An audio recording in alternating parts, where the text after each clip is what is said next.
Madame, mademoiselle, monsieur, bienvenue à Metro News. Voici les principaux titres qui seront développés aujourd'hui. Le Premier ministre Ariel Henry a reçu lundi les vœux du corps diplomatique. À cette occasion, il a salué l'action de la communauté internationale visant à sanctionner des personnalités finançant les gangs et mis le souhait de voir la paix revenir dans les zones de conflit. Réunion du Conseil de sécurité ce 21 décembre. Les 15 membres du Conseil devront décider de l'envoi ou non de troupes en Haïti afin de mettre un terme à la crise humanitaire. La ministre des Affaires étrangères canadienne, Mélanie Joly, a annoncé ce mardi que le Canada imposera des sanctions supplémentaires contre des personnalités du monde politique.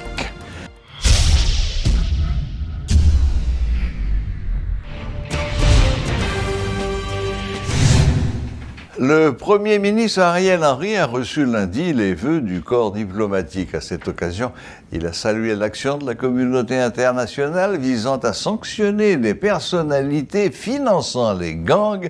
Il a également émis le souhait de voir la paix revenir dans les zones de conflit. Suivez un extrait de son discours.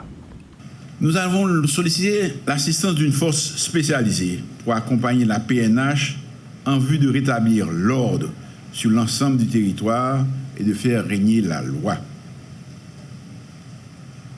Je saisis l'occasion pour remercier le secrétaire général des Nations Unies pour avoir relayé notre demande auprès des membres du Conseil de sécurité. Nous espérons que dans un avenir proche, cette force multinationale d'appui à la PNH pourrait être à pied d'œuvre. Nous apprécions le support de la communauté internationale qui a démontré son engagement à nos côtés dans la recherche d'une solution durable à la crise, en prenant l'initiative de sanctionner ceux qui soutiennent les gangs armés et alimentent les trafics illicites de toutes sortes. Nous l'en remercions. Nous avons besoin de la solidarité agissante des pays amis pour rétablir cet environnement sécuritaire indispensable si nous voulons permettre aux acteurs politiques et de la société civile de faire campagne en toute liberté, sans avoir à craindre pour leur vie et celle de leurs militants. J'insiste sur ce point parce que nous avons la volonté et la ferme détermination de faire de l'année 2023 l'année des élections qui nous permettront de remettre sur pied nos institutions démocratiques et de rendre la direction des affaires du pays à des élus librement choisis par le peuple haïtien dans le cadre d'élections transparentes et inclusives. Mesdames, Messieurs, je vous prends à témoin pour lancer un ultime appel à celles et ceux qui croient dans les valeurs démocratiques à se joindre à ce compromis national qui nous conduira vers un transfert apaisé du pouvoir à des élus. Certains me reprochent d'avoir perdu trop de temps à chercher un compromis.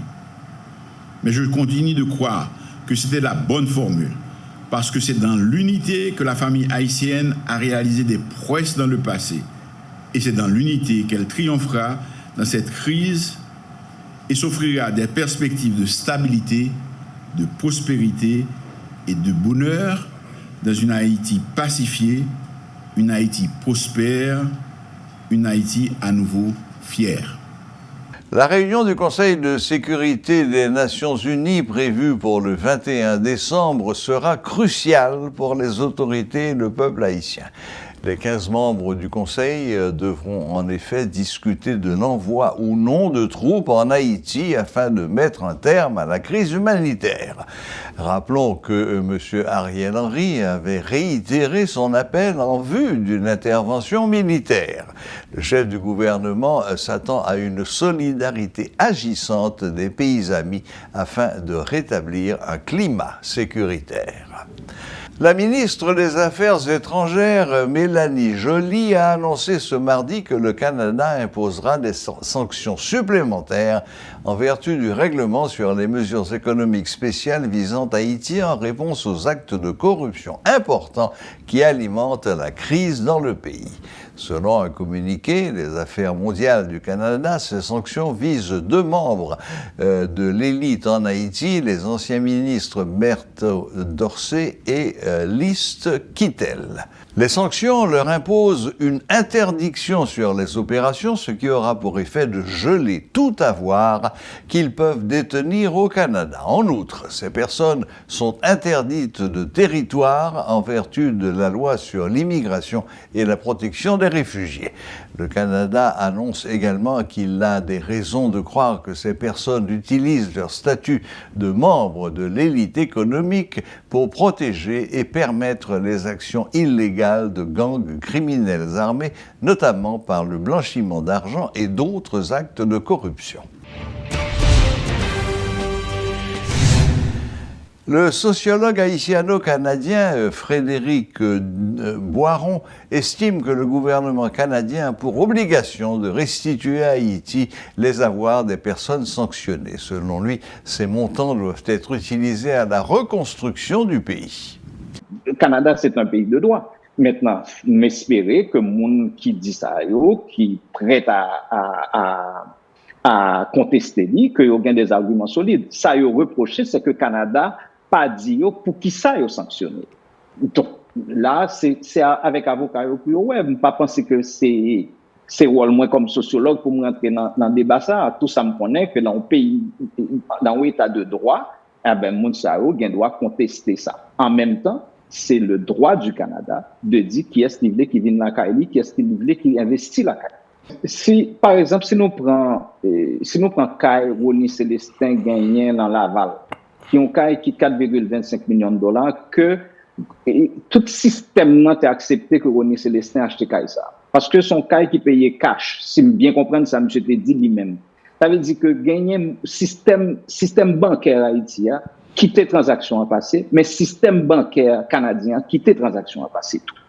Donc, ça, faut nous pas oublier que c'est tout un système qui fonctionnait ensemble. C'est 2 systèmes qui fonctionnaient ensemble. Qu'on y a là, Rony Célestin sanctionné et Kaila disponible pour saisir. Moi, t'as aimé quand même faire nous connaître que il y a un pile l'autre monde qui doit gagner bien ici dans le Canada, mais que bien, pas sous nom. Donc, pas ne pas oublier ça. Si bien sous nom Rony Célestin que saisit, comme ça, si le Canada reprochait Rony Célestin une malversation qui fait que c'est avec comme malversation que lui acheté Kaila et 4,25 millions, comme là, pas pour Rony Célestin et pas pour Canada. C'est comme peuple haïtien.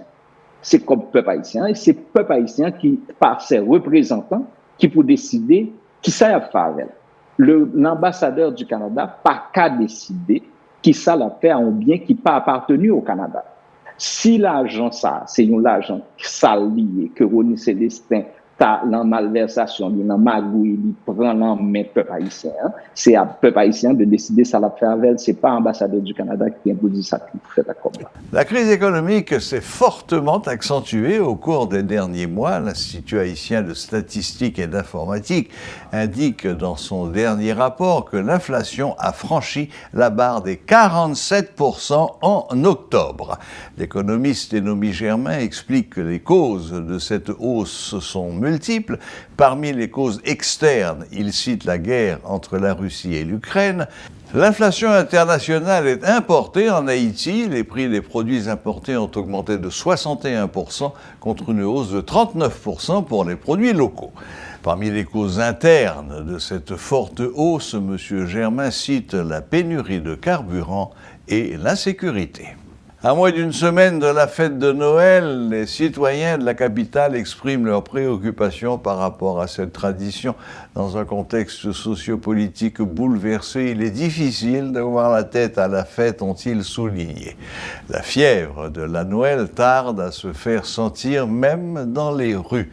Les décorations sont peu nombreuses, aussi bien devant les institutions que devant les entreprises. Les interrogés affirment se préoccuper davantage de leur survie que des fêtes.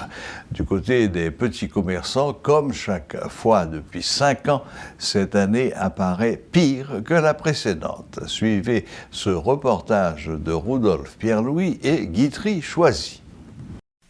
À la capitale, chacun se préoccupe principalement de sa survie à moins d'une semaine de la fête de Noël.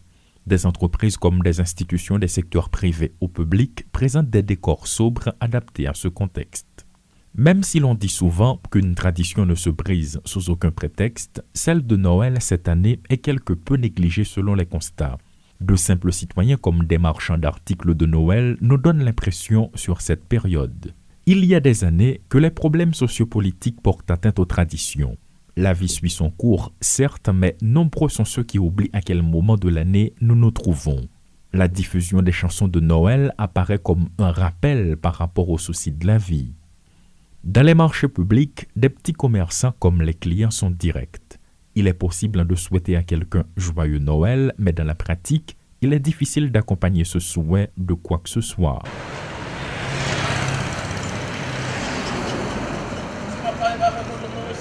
À moins d'une semaine de la fête de Noël, des citoyens de la capitale n'ont pas caché leur sentiment de frustration par rapport à cette période de fête. L'inflation, la cherté de la vie, la rareté du carburant, notamment de la gasoline, la montée du dollar, autant de points qui les empêchent de penser à cette tradition, car, répète-t-il, quand les besoins primaires ne peuvent pas être satisfaits, il est difficile d'avoir la tête à la fête. Guitry Choisy et Rudolf Pierre-Louis pour Télémétropole. Voilà, la boucle est bouclée. Merci de nous rester fidèles et à la prochaine, même heure, même chaîne.